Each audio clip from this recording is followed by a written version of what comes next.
This is CD4Peace.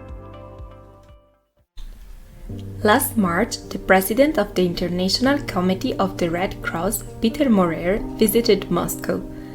Photographs showing Peter Maurer and Russian foreign minister shaking hands and smiling caused an uproar online.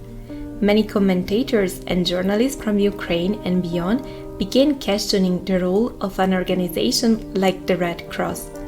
Some posts on Twitter claim Peter Maurer and the International Red Cross have completely discredited themselves amid Russia's war against Ukraine, which is all sign of war crimes being committed.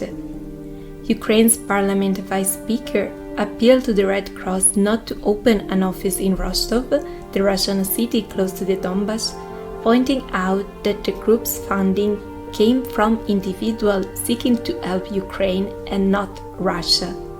Again, the head of the Ukrainian Parliament Public Health Committee said that such a center would legitimize and support Russia's abduction and forced evacuation of Ukrainians.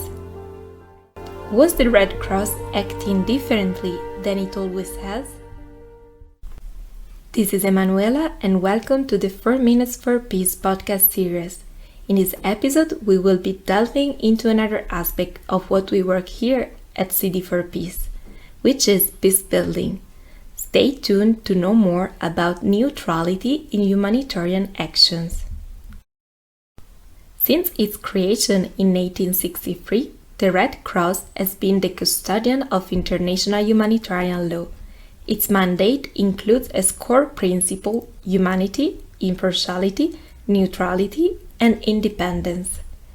In order to earn the trust of all sides of the conflict and obtain access to all areas where there are populations in need, humanitarian actors may not take side in hostility or engage in political or other controversies that will affect their impartiality. Moreover, the Red Cross should act with the aim of alleviating human suffering where it is found and providing assistance on the basis of needs, regardless of nationality, race, gender, religious belief, and political opinions. As the Red Cross Director General, Robert Martini, said, Red Cross is not a human rights organization. It works behind the scene with any relevant authority. In fact, neutrality in the name of humanitarianism is a difficult and imperfect practice. Most notably, during World War II, Red Cross entirely failed to condemn the Holocaust and the systematic extermination of Europe's Jews and other persecuted minorities.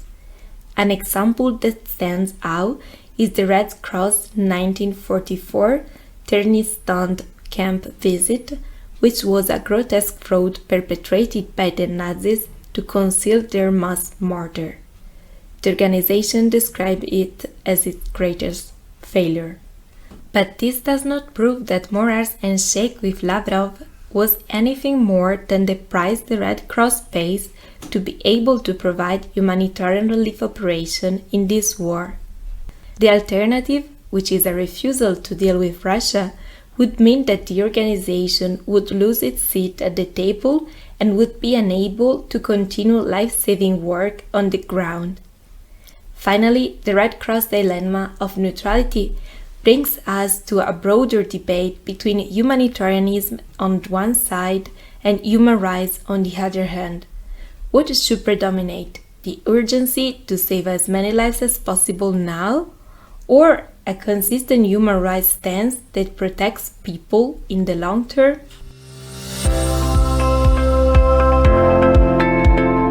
Four Minutes for Peace, podcast produced by CD4Peace, Cultural Diversity and Sustainable Development for Peace, organization established in Geneva since 2018.